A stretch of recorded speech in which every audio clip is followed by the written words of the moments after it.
ক্রিকেটের ইতিহাসে অনেক অবিশ্বাস্য রেকর্ড আছে। কেউ হয়তো দ্রুততম সেঞ্চুরি করেছেন, কেউ আবার 10 উইকেট নিয়েছেন।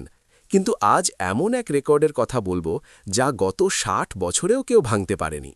ভাবুন তো, একজন বোলার বল করে যাচ্ছেন আর ব্যাটাররা টানা 126টি বল খেলে একটি রানও নিতে পারছেন না। কে এই বোলার তা জানতে ভিডিওটা শেষ পর্যন্ত দেখুন, আর এরকম সব ভিডিও দেখতে চ্যানেলটা সাবস্ক্রাইব করে রাখুন। বাপু নাদকার্নি 1964 সালে ইংল্যান্ডের বিরুদ্ধে এক টেস্ট ম্যাচে এমন কিছু করেছিলেন যা ক্রিকেট ইতিহাসে একেবারে ইউনিক। ম্যাচটি হয়েছিল মাদ্রাজে, বর্তমান চেন্নাইয়ে। সেই ম্যাচে বাপু নাদকার্নি বল হাতে ছিলেন একদম নিখুঁত।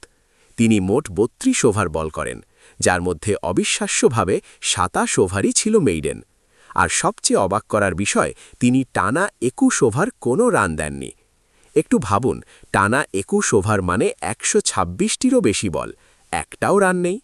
এটা শুধু ভালো বোলিং নয়, এটা হলো নিখুঁত লাইন লেংথ, অসাধারণ কন্ট্রোল আর অবিশ্বাস্য ধৈর্যের ফল। ইংল্যান্ডের ব্যাটসম্যানরা বারবার চেষ্টা করেও তার বল থেকে রান নিতে পারছিল না। তিনি এমন জায়গায় বল ফেলছিলেন যেখানে শট খেলা ছিল খুবই ঝুঁকিপূর্ণ, ফলে ব্যাটসম্যানরা শুধু ডিফেন্স করেই যাচ্ছিল।